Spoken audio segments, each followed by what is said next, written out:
Assalamualaikum warahmatullahi wabarakatuh. Perkenalkan nama saya Mai Kusuma dengan NIM 2425431111. Saya pada kesempatan kali ini akan mempresentasikan tugas praktikum saya, yaitu tugas pemrograman data mahasiswa, yaitu yang pertama mengenai HTML.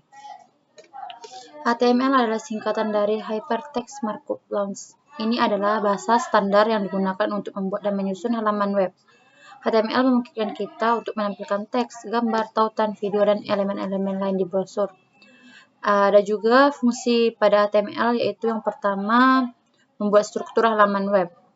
HTML digunakan untuk menyusun bagian-bagian halaman seperti header, yaitu judul, paragraf, gambar, tabel, formulir, link, dan navigasi. Dua, yaitu menghubungkan ke dokumen atau halaman lain, yaitu hyperlink.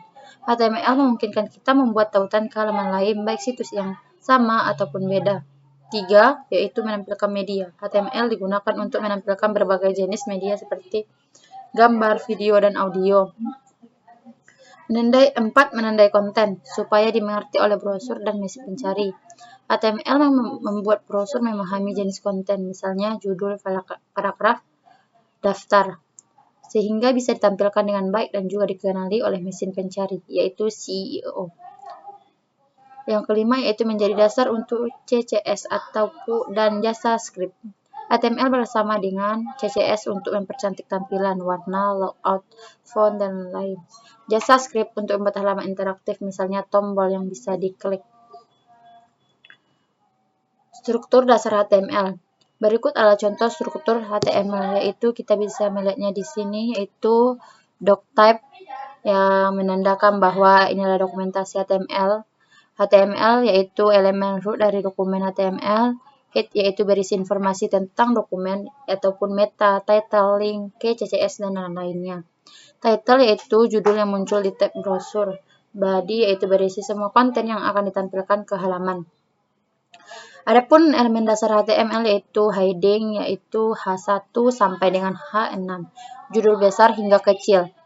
Paragraf yaitu dilambangkan dengan P, gambar di IMG, scroll, URL, ALT, teks alternatif, tautan, href, URL, teks link, dan A.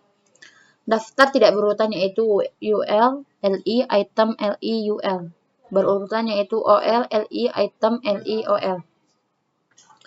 Formulir yaitu from, input, text area, by button. Ketujuh, tabel, TR, TD, TH. HTML bukan bahasa pemrograman. HTML adalah bahasa markah, bukan bahasa pemrograman. Itu artinya HTML tidak bisa menjalankan logika seperti if, loop, dan lain-lain. Itu tugas bahasa seperti JavaScript. Yang kedua yaitu mengenal pemrograman PHP. PHP singkatan dari Hypertext Processor adalah salah satu bahasa pemrograman server-side yang paling populer untuk pengembangan web. PHP digunakan untuk membuat halaman web dinamis seperti website, toko online, dan sistem login yang lainnya. Struktur kode dasar PHP yaitu kita bisa lihat di sini, yaitu PHP, nama, ESCO. Penjelasannya yaitu PHP awal dan akhir kode PHP, nama yaitu variabel, harus pakai tanda seperti ini. ESCO yaitu menampilkan teks ke layar. Adapun fitur dasar PHP yang harus dipahami yaitu yang pertama variabel, yang kedua tipe data, yang ketiga kondisi, yang keempat perulangan, yang kelima fungsinya, yang keenam array, yang ketujuh formulir HTML, yang kedelapan database. Contohnya yaitu 5 string, integer, array, boolean, if, else, switch, for, while, function.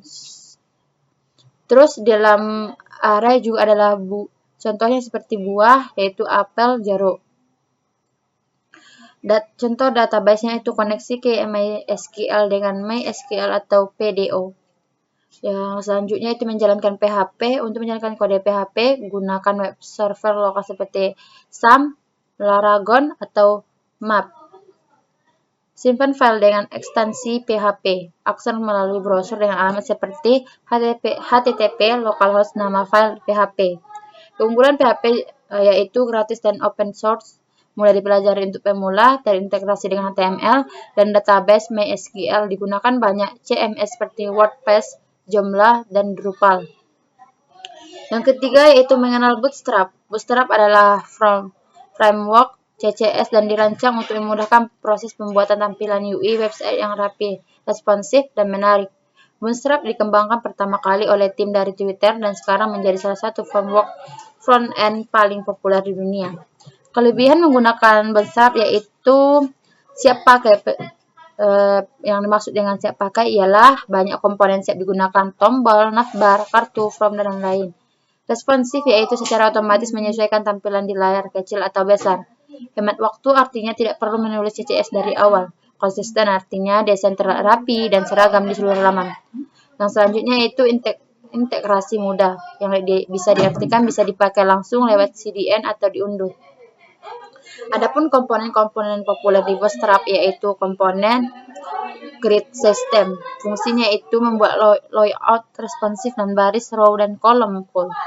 Button yaitu tombol siap pakai dengan warna dan ukuran berbeda. Navbar yaitu menu navigasi yang bisa di-collapsible. From yaitu input, checkbox, select, dan lain-lain. Card yaitu kotak konten seperti artikel, produk, dan yang lain-lain. Modal yaitu pop dialog, alert, pesan peringatan, ataupun informasi. Versi Bootstrap yaitu Bootstrap 5 adalah versi terbaru yang lebih ringan tanpa jQuery, mendukung Flexbox, dan lebih modern. Bootstrap 3 dan 4 masih digunakan di beberapa proyek lama. Cara menggunakan Bootstrap yaitu CDN langsung atau langsung online. Cukup salin link CSS ataupun JS dari Bootstrap CDN ke HTML kamu. Yang kedua yaitu download manual atau via npm untuk proyek besar atau offline development. Yang keempat yaitu penjelasan masing-masing program. Yang pertama ada indeks PHP. Doctype HTML menentukan bahwa dokumen ini adalah dokumen HTML5. HTML adalah awal dari elemen HTML. Head awal dari bagian head yang berisi informasi tentang dokumen. Title CRUD mahasiswa, title judul halaman yang tampilkan di tab browser. Meta tag ini digunakan untuk mengatur refresh otomatis pada halaman konten. URL tampil PHP berarti tunggu selama 0 detik, lalu arahan redirect ke file tampil PHP. Meta HTTP queue refresh konten URL tampil PHP. Head yaitu akhir dari elemen head. Body-nya yaitu awal dari elemen body bagian tampilkan pada halaman web. Pesan fallback ditampilkan jika di redict tidak langsung terjadi. Teks redict tampilan PHP akan muncul dan link ke tampilan PHP. Ini berguna jika browser tidak mendukung meta refresh. Redirecting to href tampil PHP, body akhir dari elemen body, HTML akhir dari elemen HTML. Yang kedua yaitu hapus PHP. PHP menyertakan file koneksi PHP untuk membuka ke database, include koneksi PHP, mengambil nilai id dari parameter URL metode get. Contoh, jika URL hapus PHP id3, maka id3 akan menjadi seperti berikut. Menjalankan query SQL untuk menghapus data mahasiswa yang memiliki id sesuai dengan yang diterima. MySQL queries con delete from mahasiswa where id set. Setelah data berhasil dihapus, pengguna akan diarahkan kembali ke halaman tampil PHP. Header, location tampil PHP. Yang selanjutnya itu from PHP. PHP include koneksi PHP menghubungkan ke file koneksi PHP untuk koneksi database. Biasanya berisi konfigurasi host, user, password, dan nama database. Doctype HTML yaitu menandakan bahwa ini adalah dokumen HTML5. HTML awal dari elemen HTML. Head bagian head yang untuk metadata dari file eksternal. Title from mahasiswa, title judul halaman web. Membuat CSS Bootstrap CDN digunakan untuk memperindah tampilan from dengan gaya modern. Dan ini adalah hasil pemrogramannya, dan ini ada yang input npm, input jurusan, input email, tombol untuk mengirimkan data, tombol untuk menuju halaman tampil data. Dan di akhir codingan akan muncul seperti ini, yaitu akhir from ataupun body, akhir body, HTML adalah akhir dokumen HTML.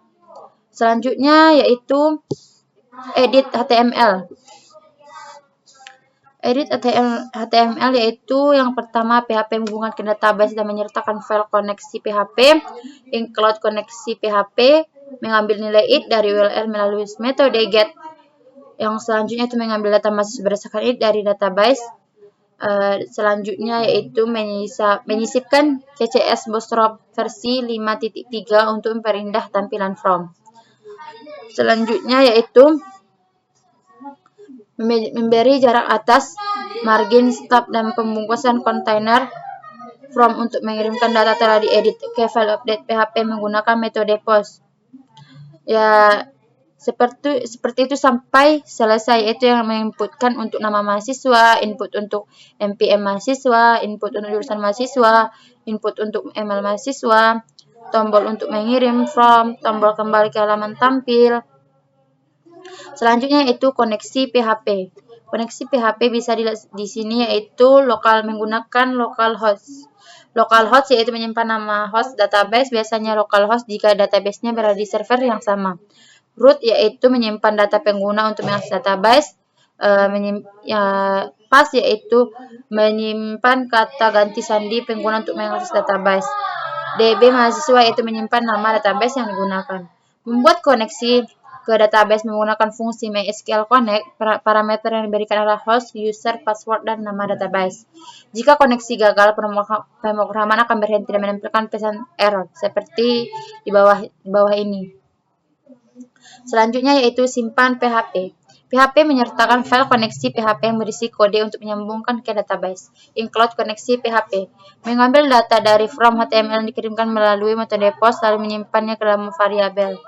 Yang kedua yaitu nama post, yaitu menyimpan nilai input nama ke dalam variabel sama.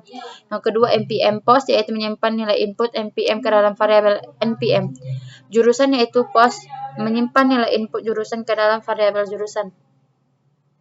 Selanjutnya yaitu email post, yaitu menyimpan nilai input email ke dalam variabel.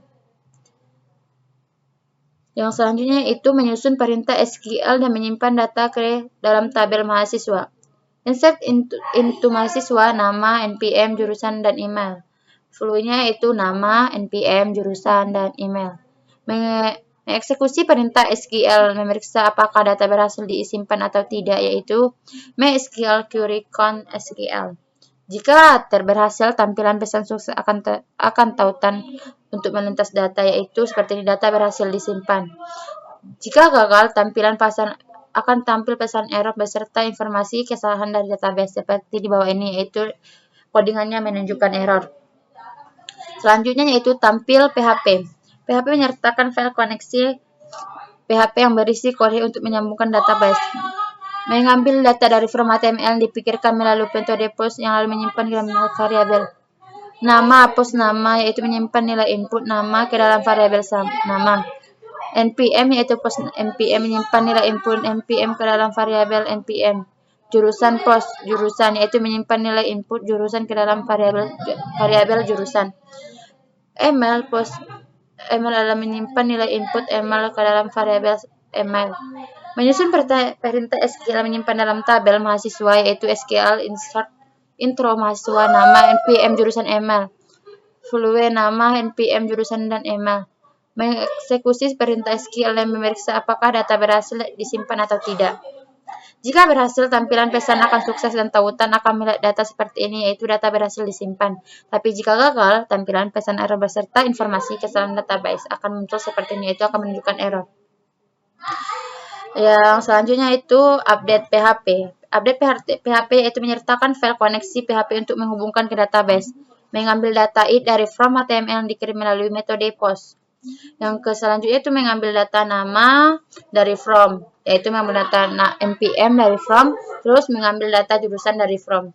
Selanjutnya yaitu mengambil data email dari from. Menyusun query SQL untuk memperbarui data mahasiswa berdasarkan ID, yaitu update mahasiswa set, nama, npm, jurusan. Menjalankan query SQL untuk melakukan update data di database MySQL query yaitu con SQL. Mengarahkan redik pengguna ke halaman tampil PHP setelah data terbaharui header. Lokasi tampil PHP. Baiklah, sekian hasil laporan saya.